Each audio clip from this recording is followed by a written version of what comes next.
I don't think time does anything special to grief. People like to say it heals or softens or wraps itself around you like a sweater you eventually grow into. Time, when you're sitting in a pew watching strangers put hands on your mother's coffin, is just a sound. The second hand on the clock. The squeak of church shoes. The throat clear of the usher, who definitely doesn't want to be here. When they lifted the casket, I saw the pale outline of the velvet pouch on Mom's folded hands. It wasn't the pouch that mattered. What mattered was the promise behind it. The jewelry box, the old walnut one with a tiny key that never locked right, had always sat on her dresser, beneath the one photo she never moved. Me on her lap at 6, my sister Claire hanging off the arm like she was trying to climb a mountain she'd already decided belonged to her. "Yours when I'm gone," Mom said the first time I touched the box. She didn't say it to Claire. She said it to me. She said it again when Claire got her first job, and again the day I signed the lease for the apartment 2 towns over. "I'm practical," she joked. "You'll keep the important things and not pawn them for a purse." Claire laughed at that like it was air. It wasn't just some trinket box. It was a family archive in wood and felt. Her mother's rosary with one bead permanently dark, a corroded silver thimble from my great-grandmother's sewing kit, postcards Dad sent from job sites before he stopped sending any, and at the center a ring. Cushion-cut diamond in a mill-grain halo, platinum shank with worn engraving. A soft, imperfect sparkle that no lab forever rock could fake. Mom's ring. When the service ended, Claire cried into my blazer like we were the kind of sisters who share clothes and secrets. People slid cash into my hand for flowers and whispered about casserole drop-offs. The funeral director nodded the professional nod of someone who does this 3 times a week. The reception blurred. Our Aunt Frances had opinions about everything. Your mother would have hated these chrysanthemums, and cousins I haven't seen since we were kids told me they always knew Mom liked me better. I don't know what it means when people say things like that to someone who just lost their anchor. It made me feel like I was showing off grief I didn't earn. After people left, after the foil-covered dishes were stacked and the wine was half drunk on the counter, I went into Mom's room. The dresser had a rectangle of pale wood where the jewelry box had always sat. I rubbed my thumbnail along the ghost square like I could summon it. There were dust tracks where the tiny brass feet had rested for decades. The photo above it, me on her lap, was crooked, as if someone had jostled the frame. "Where'd you put it?" Claire asked, leaning in the doorway. She had changed from her black dress into something soft and gray, the kind of fabric that drinks light and spills it back as a sigh. "I didn't," I said. "I thought maybe the lawyer took it? For the will." Even as the words left me, I knew how stupid they sounded. Lawyers don't make house calls for keepsakes. Mom's will, drafted 2 years ago after she got her diagnosis, was at Nolan and Finch. I had the contact. So did Claire. Claire's eyes flicked to the dresser, to the pale square, to my hands. Maybe Aunt Frances? She's practical. Aunt Frances wouldn't steal. Aunt Frances would catalog. She would leave a note. She would insist on a manifest and 4 signatures. And my mom would have killed her. I pulled the top drawer and found a note taped inside. Mom's handwriting, the tiny neat script she used for recipes and bills. "For you. It's always been yours. If I'm not there to hand it over, you know where the key is." Where the key is, a small envelope taped under the bottom of the second drawer, left corner. I slid my fingers under the wood lip and felt the thin edge of paper, then nothing. It was gone. The church bells down the street started ringing for the 6 p.m. Massachusetts. I counted them until they ended. Claire said nothing. She drifted away. The air felt like it was crowding me out of the room. In the hallway mirror, my face looked like Mom's did when she explained taxes, tired, resigned, sharper than it needed to be. I called Nolan and Finch. The receptionist confirmed, "Reading of the will on Friday, 3 days from now." "We have the original documents, nothing else," she said. "I'm sorry for your loss." Her voice had the gentle firmness of a person who says that sentence 100 times a month and still means it. That night I slept in Mom's bed because the house felt like a museum and a grave and I couldn't make myself leave. I woke to the music box song at 3:17 a.m., that thin, tinkling melody that plays when the lid opens, except the box wasn't there. The room smelled like Mom's night cream and lilies starting to rot. My phone said no notifications except a text from Claire. You okay? The timestamp said 3:18 a.m. I stared at the ceiling and thought about the ring, about the way the stone had a tiny shadow inside it, a feather the jeweler had called it, like the ghost of a wing. It was the kind of imperfection you could use to prove a thing was itself. I fell asleep with my hand on the pale square of wood, feeling the cool absence of something that had waited for me my whole life. I spent the next day pretending to be a responsible adult. I answered emails from people who loved my mom, who wanted to tell me she once picked up their dry cleaning when they were sick, who said she let them cry in the produce aisle when their dad died. I set a timer for casseroles. I wrote thank you notes. I hauled a trash bag of lilies to the curb that made the kitchen smell like a doctor's office. Between all of that, I looked in places that made no sense because sense was a luxury. I checked the linen closet under the bathroom sink, inside a box labeled Halloween that turned out to be an empty vacuum cleaner box of tax receipts. I unscrewed the felt pads on the dining room chairs because Mom liked to slip emergency cash under things. I lifted the mattress and found exactly 3 pennies, 1 button, and a paperclip. Claire came over carrying a paper bag of scones. She kissed my cheek like we hadn't fought in college about rent for 3 months, like she hadn't borrowed my car and returned it with a scrape that required me to renegotiate my expectations. She said, we should take a break from the shrine behavior. I said, we should find Mom's box. She made a face, a delicate contortion of sympathy and boredom. Do you think maybe you're transferring? Grieving? I asked. Projecting. I told her about the note in the drawer, the missing key, the music at 3:17. She laughed. You're doing that thing where you narrate. I'm doing that thing where I find Mom's ring. Claire sipped coffee. There was a new watch on her wrist, thin gold, nothing dramatic, but expensive. I didn't remember it from before. At noon, the doorbell rang. Aunt Frances. She blew in like an audit. I made an inventory, she announced, and produced a printout. This is what I know is in the house based on our family texts and photos from the last 5 years. She handed me a stapled pack with a table, objects, last seen date, photo reference. Jewelry box was on there. Photo from last Christmas, box visible on the dresser. I did not remove it, she said, looking at each of us as if we were students and she the bored professor. Claire rolled her eyes, so hard I heard it. No one said you did. Someone did, Aunt Frances said. The tone in this house is accusatory. She looked around like the walls had had the nerve to move overnight. I told her about the note and the missing key. She took off her readers and polished them like that would polish the world. Well, if the key's gone, someone has it, she said. Keys do not develop legs. Claire said, maybe Mom moved it. Maybe she decided the box should go to both of us.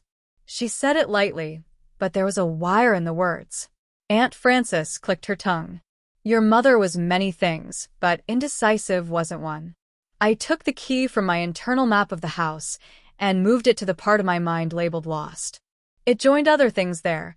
The nice green sweater that vanished from the laundromat. The lady in the photo Dad never explained. The year Claire told me she wanted to be my best friend, and then wasn't. That night, the 3:17 song happened again. I was awake this time because I knew it was coming because part of grief is learning your body's alarms. I got up. I stood in the hallway and listened. The sound was faint, like it was leaking through the walls. When I stepped toward Mom's room, it got sharper, and then when I was at the door, it got dull again. I walked to the hall closet and opened it. The coats breathed out. No song. I stepped into the bathroom. No song. Back to the bedroom. Faint. I went downstairs. The kitchen was quiet except for the hum of the fridge and Claire's text, you up? At exactly 3:18 a.m. again. My phone did that subtle buzz the second I thought of her. I didn't respond.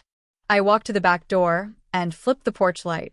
The yard sat there like a black pond. I opened the door and the wind smelled like rain and lilies decomposing.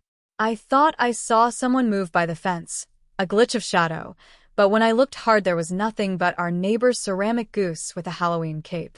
The next morning, Claire came by again, wearing a sweater I used to own. "We should go to the jeweler," she said. "Maybe he can tell us if Mom took it in?" Cleaned? Appraised. Our jeweler's dead, I said. Mr. Patel died last spring. There's a new guy, Claire said. Same shop. Jalen.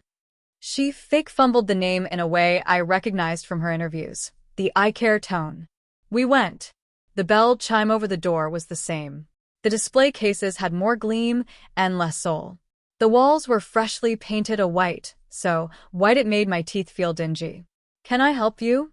asked the man behind the counter. He was late 20s, early 30s, with the smooth energy of someone who has practiced looking trustworthy. "We're the Kellers," Claire said. "Our mom, Nora, she used to bring her ring here." Recognition passed over his face like a small cloud. "Oh, Nora. Yes." I took over after Mr. Patel. I helped once or twice. Cleanings. "I'm trying to find her jewelry box," I said. "It's missing." "I'm sorry," he said, and meant it. "I don't have it. We don't do storage. But I can check records about the ring." He flipped a binder. There it was. Nora Keller, the H had snuck in somewhere in history. Ring, cleaning dates, a 2019 appraisal that had a photo. The feather inclusion on the right side of the stone was visible, if you knew where to look. "I can send you the photo," he said. He did. I put it in a folder on my phone called MO. I already had 6 other folders labeled MOM. It felt like a compulsion, like trying to hold rain in a bag. On the way out, Claire stopped to try on a ring. It was big. Too big for the budget of her boyfriend, Nathan, who teaches middle school science and buys generic cereal. She twisted it on and made a face in the glass like she was practicing surprise. "Just looking," she said to me, a flash of teeth. "I like the cushion shape." "You always liked princess cut," I said. "People changed," she said. "Grief changes people." That night, no song. The house felt heavier, like it had decided to stop talking to me. I slept and dreamed of a hand reaching under the dresser drawer and coming up empty. When I woke, there was a speck of glitter on my palm I couldn't explain. It looked like glass. I pressed it, and it didn't cut me. I don't like Thanksgiving. I like the food, sure, but not the mood. Mom used to say the holiday makes everyone honest about being hungry. This year, we didn't do it. It was 2 weeks after the funeral, and I couldn't handle turkey as a metaphor. Claire understood. Aunt Frances didn't. She sent a long text about tradition which I did not reply to because my hands were in dishwater and grief. On the Friday after, when other people were punching each other for televisions, Claire posted a photo of her left hand. She said yes. Ring, Nathan. I stared at the ring. Cushion cut. Melgrain halo. Platinum shank. A stone with a tiny shadow on the right, like a smudge in ice. My skin went cold like my body had been waiting to be told something it already knew. I zoomed. There it was. The feather.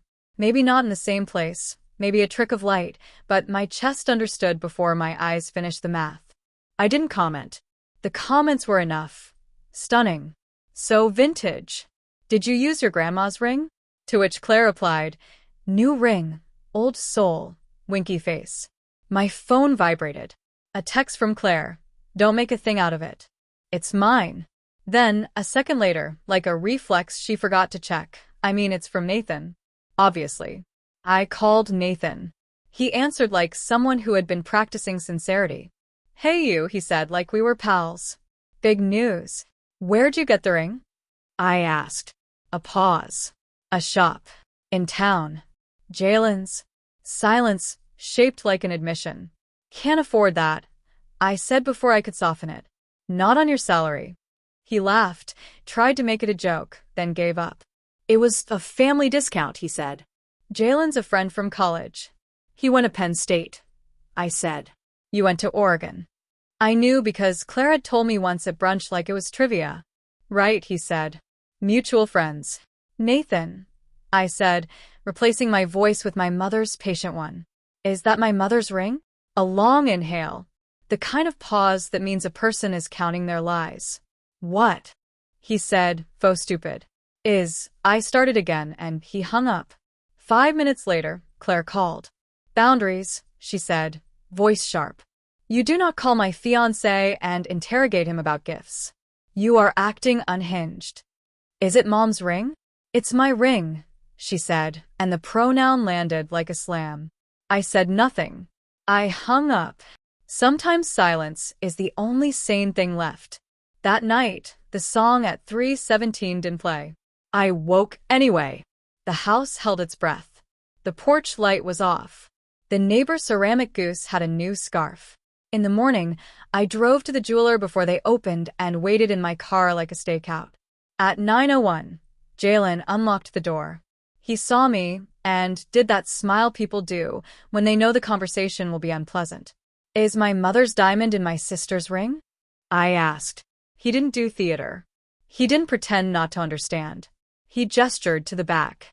We went through the little hinged door and sat at a tiny counter among tools and tiny piles of metal dust. Claire brought in a ring, he said finally. Not your mother's. A similar style. The stone had a feather on the left. Your mother's feather is on the right. Feathers don't migrate, I said. Orientation can change with setting, he said. I'm not saying it's the same diamond. I'm saying I can't swear it's different from a photo. Is it legal to reset a stolen stone? I asked. I don't knowingly work on stolen goods, he said, every syllable a brick in a wall. If someone walks in with a ring that looks like a ring from a photo dated 2019, what do you want me to do? Call the cops? The cops will tell me to mind my business. Claire said it was her grandmother's. I don't have a reason to disbelieve clients unless I do. She doesn't have a grandmother with that ring, I said. We had a mother, and she promised it to me. He looked at me the way people look at whether they can't stop. I'm sorry, he said. Truly. Then appraise it. What? Ask her to appraise it for insurance. If the appraisal shows the feather and matching measurements from 2019, you have something to point at. I left and sat in my car and screamed in a way that felt like a cough that wouldn't come. Then I called Aunt Frances. She didn't pick up. I texted her the photo of Claire's ring and the 2019 appraisal photo side by side. I added, feather on right in both. She replied with a thumbs up, like this was a bake sale. At 11:03, Claire posted a ring selfie in natural light. The feather looked like it had shifted. Or maybe I was the one shifting. I wrote a message to Nathan I didn't send. You think a rock will make you family? Family is witness. Family is who knows your toothbrush is blue and that you call mosquitoes skeeter bugs because your dad did. I deleted it. That evening, the music box song came at 3:17 again. This time it sounded like it was coming from under the floor. I lay on the rug and pressed my ear to the wood and felt the vibration in my teeth. Friday. The will reading. Nolan and Finch's conference room smelled like coffee and toner. The chairs were leather that tried to make you feel expensive. Our lawyer, Ms. Nolan, had a face like a calm weather report. Aunt Frances came in a suit that had seen more action than my whole wardrobe. Claire arrived last, with Nathan, who wore a tie like it was choking him. The will was boring in the way wills often are. Specific bequests, then a residue. I got the house, the contents, except items specified. Claire got the car. Savings split evenly. Jewelry box, named specifically, the walnut music jewelry box with brass feet. To me. Claire's eyebrow made a break for her hairline. She said we'd share, she murmured, mostly to herself, mostly to the room as a witness to her rewrite. Mrs. Keller's instructions were explicit. Ms. Nolan said, tapping the page. If the jewelry box is missing at time of probate, it is to be considered a loss against Claire's share. Claire's head snapped. What? It's a deterrent clause. Ms. Nolan said. Your mother was practical. Something like wind moved in the room, or maybe it was just the HVAC. Claire's mouth tightened. Nathan put a hand on her knee. I watched his thumbs circle her kneecap, like he was winding a toy. After, in the parking lot, Claire hissed. You set this up. I didn't write Mom's will, I said. You knew, she said. You knew there was a penalty. I knew Mom knew us, I said. Nathan stepped forward. Okay, let's all take a breath. Shut up, I said, not nicely. You didn't know, Mom. You know rings. He flushed. Claire grabbed his wrist like a leash. I gave them 1 week.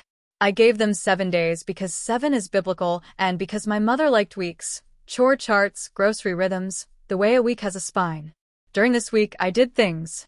I changed the locks. I installed a camera on the porch and one in the hallway. I set a decoy jewelry box on the dresser, a cheap thrift store walnut box with a new music mechanism that played Greensleeves, because Mom would have hated it. I placed a tiny sticker under the dresser drawer where the key had been taped, one of those UV reactive dots you can see only if you know to look. I dusted the room with powder in places people touch but don't think about. The back edge of the mirror, the top of the closet door, the underside of the nightstand. I stuck a motion sensor under the bed that texted me if anything heavier than a cat crawled there. And I called Jalen and asked a question I didn't want to ask. If someone brought you my mother's ring a week before she died, asking you to hold it, would you? No, he said. We don't store. We can clean overnight. That's it. What about if they brought in a stone and asked for a rush reset? He hesitated. I'd need proof of ownership. A receipt. A paper trail. What if the paper trail was grief? I asked. He didn't answer. On day 3, the music box song didn't wait for 3:17. It played at 2:20, then at 5:06. Short like a cough. I took up a floorboard in the hallway and found nothing but dust and a penny from 2003. On day 5, Nathan texted me, "Can we talk?" Without Claire? I stared at the message and watched it blue-gray into itself. I wrote, "Tomorrow, 10 a.m., my porch." He arrived with a face like surrender. He sat on the top step and stared at his hands. "I didn't know about the clause," he said. "I proposed because I love her, not because," he faltered. "Because weddings are expensive and free diamonds help," I said. He flinched. "She told me it was a family ring." I believed her. I still want to believe her. "Do you have the appraisal?" I asked. He swallowed. "She said we'd do it after Christmas." "Smart," I said. "Punts the problem into the future, where she thinks it will evaporate." He put his face in his hands. "I'm a good person," he said, like a question. "Good people don't get you off the hook," I said. "But they sometimes get you out of the way." He looked up. "What do you want?" "I want my mother's ring back," I said. "I want the box returned. I want an apology that doesn't use the word misunderstanding. And I want you to stop covering for her." He nodded like he wanted to nod enough times to become a different kind of man. On day 7, at 3:15, I turned off all the lights and sat on the floor of Mom's room with my back against the dresser. At 3:17, the music played. Not Greensleeves. Mom's song. The one that plays when you lift the lid of the box and the tiny ballerina turns, the one I'd heard since I was 6. It played thinly from the closet. I stood, slid the closet door. The coats stared back. The song came from behind them. I pulled them aside and found the small access panel to the crawl space where wiring runs. I popped it. Cold air breathed. The song got louder. I shined my phone light. The beam caught wood, wires, dust, and a small brass foot. I reached in, and my fingers found polished walnut. The box had been shoved into the cavity. It would have stayed there if not for the music mechanism winding down on its own clock. I pulled it out. It was scuffed. The ballerina was stuck at a tilt. The keyhole had a gouge around it like someone had tried a screwdriver. I opened it. The ring wasn't inside. What was inside? Mom's rosary, the thimble, the postcards, and a folded piece of paper under the false bottom I didn't know existed. It read, "If the person opening this is not you, then I guessed wrong. If it is you, check the duck." The duck. The ceramic goose next door. Mrs. Hanley's seasonal lawn goose. I swallowed a laugh and a sob. Mom had babysat Mrs. Hanley for 10 years. They loved to pretend they were spies. I put on boots and went into the night like a thief in my own life. The air had that cold that makes your nose sharper. The goose wore a scarf with tiny pumpkins. I lifted it. Underneath, in the hollow base, was an envelope. Inside the envelope was a safety deposit key.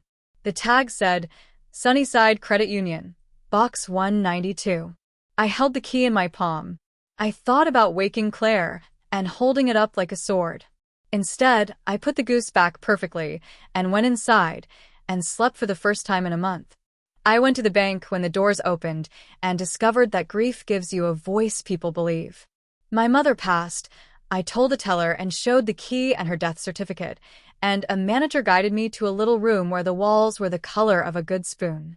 Box 192 slid out like a drawer in a mausoleum.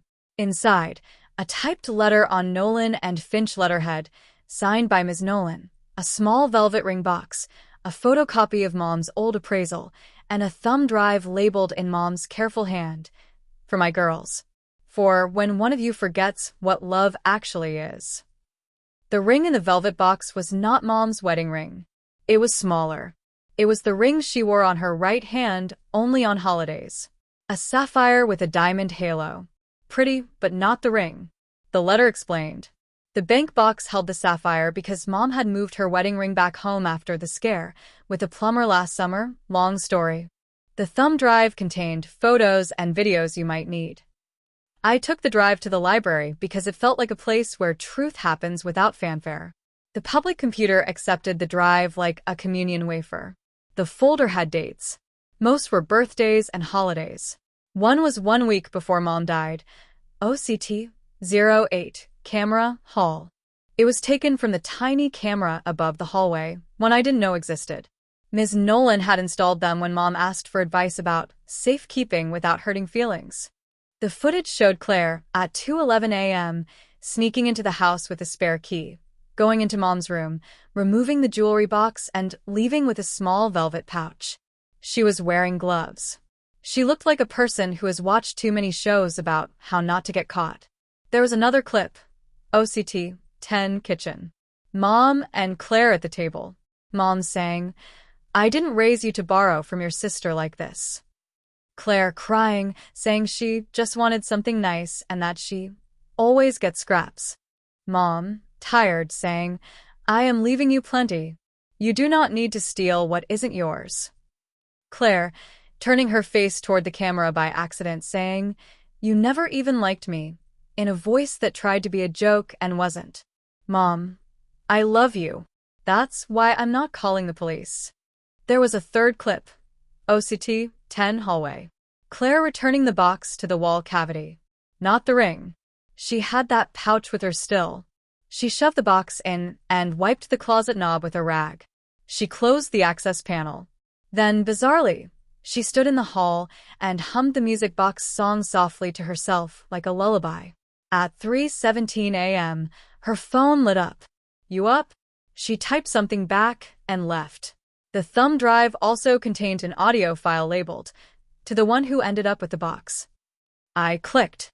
Mom's voice filled the little computer cubicle. I felt myself break apart and reassemble into shapes grief hadn't tried on me yet. "If I didn't get to say this with my mouth and my eyes," Mom said, "then let the machine do me the kindness. The box is yours. Your sister is not a villain. She is a tired story about wanting to be the favorite and confusing that with wanting things. Help her if she helps herself. If she doesn't, then I will not have you carry her. The ring is a symbol and symbols are heavy when you use them wrong. Be practical. Be kind. Be sharper than necessary." I burned the footage to a separate drive. I printed stills. And then I invited everyone to dinner. I texted Claire. Sunday. 6 p.m. Just us and Aunt Frances. Bring Nathan. I'm making Mom's chicken. She replied. We're busy. Then fine. I set the table with Mom's plates and the cheap wine glasses because I didn't want to give anyone an excuse to break something meaningful. I cooked badly and exactly the way Mom would have adored. The house smelled like garlic and lemon and a little bit like dust. They arrived polished and late. Claire wore the ring. It flashed like a lighthouse designed for one ship. We ate. We made small talk about weather.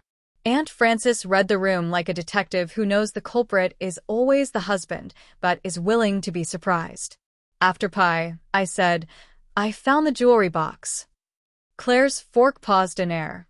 "Where?" she asked, trying and failing to shape interest into innocence. "In the wall," I said, with a note from Mom and a bank key. I put the bank key on the table, then slid a printed still across the table. Claire at 2:11 a.m., in gloves, prying the box. Nathan made a sound like a kettle finding boil. Claire, he said, and you can put a life between a name and a sigh. It's not what it looks like, she said instantly. I was checking it. For you. For safety.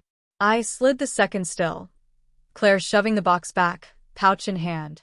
Aunt Frances said, very softly, "Oh, honey." Nathan's hand gripped his knee again, but this time the thumb was frantic. Give me the ring, I said, calmly. And the rest of the jewelry. I won't press charges. I will keep the footage off the internet. We will make this a family shame instead of a civic lesson. Claire's jaw set. You wouldn't. Your fiancé teaches children, I said. The internet loves a hypocrite. I'm not threatening you. I'm giving you a door. She stood suddenly. The chair scraped like a scream. You always do this, she said, eyes wet. You always win. I thought of Mom saying, be sharper than necessary. No, I said. I prepared. Nathan stood, too. He looked at her hand. If that's Nora's ring, he said, using Mom's name for the first time like it had meaning, I am not marrying you. Claire stared at him, then at me. She did the math of her life. Fine, she said, and dug her nails under the ring. She tried to slide it, but it stuck. She tugged harder and her knuckle went white, and then it came off and she set it on the table, and it looked small suddenly, like a toy pretending to be a weapon. What about the rest? I asked. She stared at me flatly. That's all I have. This is where the revenge becomes a machine. I nodded and said nothing. I went to the kitchen and returned with my laptop already mirroring to the TV. I played the hallway footage. We all watched her walk in with gloves and a purpose. When it ended, I played the kitchen audio. Mom's voice held the whole room like hands. Claire made a sound I have heard once before, when our dog was hit by a car. It was animal old. She recorded me, she said. She spied on me. Estate planning, Aunt Frances said. Nora was practical. Nathan whispered, "Oh, Claire." And that's when I saw it. The moment he fell out of love with who she was, and in love with the idea that maybe he was the kind of man who didn't deserve this. It wasn't noble. It was human. I turned off the TV. Here's what happens next, I said. Tomorrow morning, we go to Jalen. We remove the stone. We compare it to the 2019 measurements and the feather inclusion. We sign an affidavit. Then we go to Ms. Nolan to document the recovery and adjust the loss clause accordingly. If you cooperate, I will not send the footage to your school board or to your friends or to Facebook, where your college roommate will weaponize it. If you don't, I have a thumb drive and a to-do list. Claire sat down slowly, like gravity was new. And after? She asked, a child asking how long a punishment lasts. After, I said, you apologize to Mom. At the cemetery. And to me. In writing. Nathan said nothing. He looked at the ring like it was a dead insect. She nodded. For a second, I felt sorry for her like I would for someone who ate glass because she thought it was ice. Jalen tried to be neutral. He did the jeweler version of a polygraph, soft words and sharp tools. He removed the stone, measured table, depth, crown angles, compared to the 2019 appraisal. The feather matched. A birthmark in ice. Same stone, he said finally. I'm sorry. I'm not, I said. I wanted to be wrong. I'm relieved I'm not. Claire stood rigid. Nathan's jaw worked, chewing something invisible like regret. We did the paperwork. Jalen initialed the notes. Aunt Frances notarized. Ms. Nolan filed an adjustment and a recovery addendum. Bureaucracy made a satisfying thunk.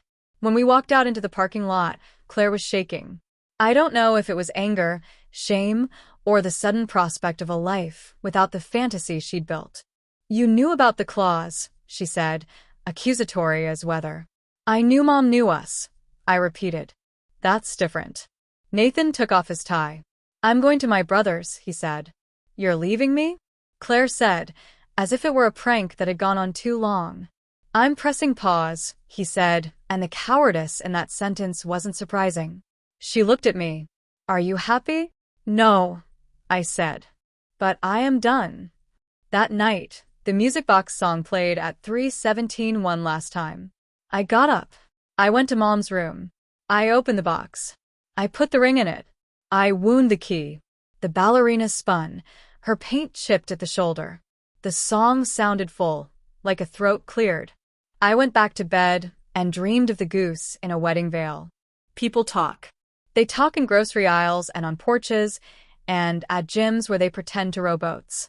Claire told a version of the story where I stole her future. I didn't correct it. You can't argue a person out of a costume they've sewn to their skin. A week later, she texted me a photo of a pawn ticket, a necklace. One of Mom's, not in the box but from the little dish by the sink where she left things when she baked. I'm sorry, Claire wrote. I forgot. I'll get it back. I'll pay you back. She did not get it back. She did not pay me back. She paid the pawn interest for a while, then stopped. The necklace joined the economy of lost things. Aunt Frances wanted me to press charges. Ms. Nolan said, we had enough. I said, Mom asked me to be kind, practical, and sharper than necessary. The sharpness was done. The kindness was me not making her a cautionary TikTok. The practical part was moving the rest of the valuables into a safe in a bank that does not have a goose. Nathan sent me an email. Thank you for drawing a line.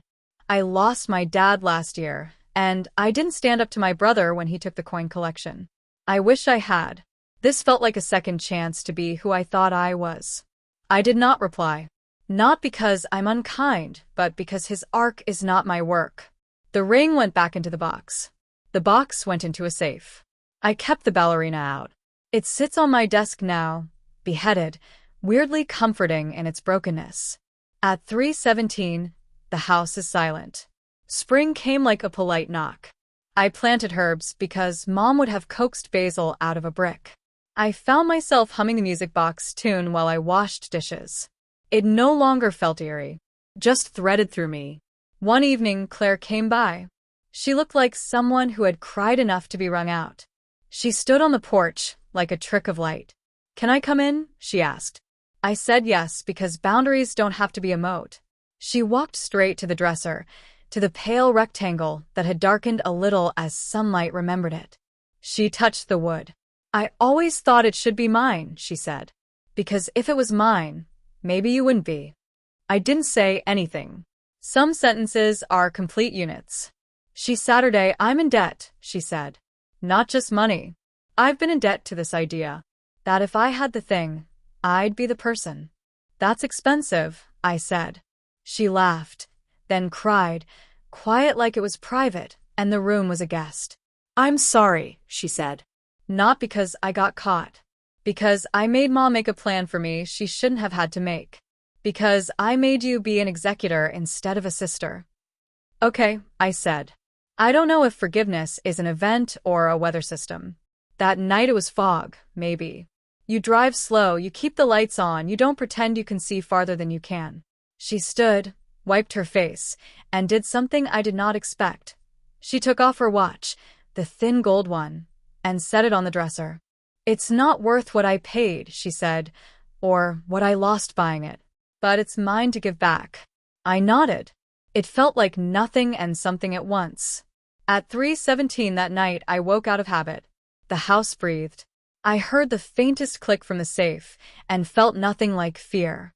In the morning, when I opened the box to check the ring, there was a tiny new scratch on the underside of the lid, a hairline bright against the old varnish, like someone had tapped a fingernail to say I'm still here. Or maybe wood does that when it settles. Or maybe I wanted it.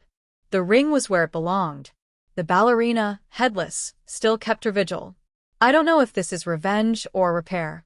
Maybe it's both. Maybe revenge is just a kind of repair that remembers to bite. Edit 1. A week later, people in the comments asked what happened legally. We filed the recovery addendum.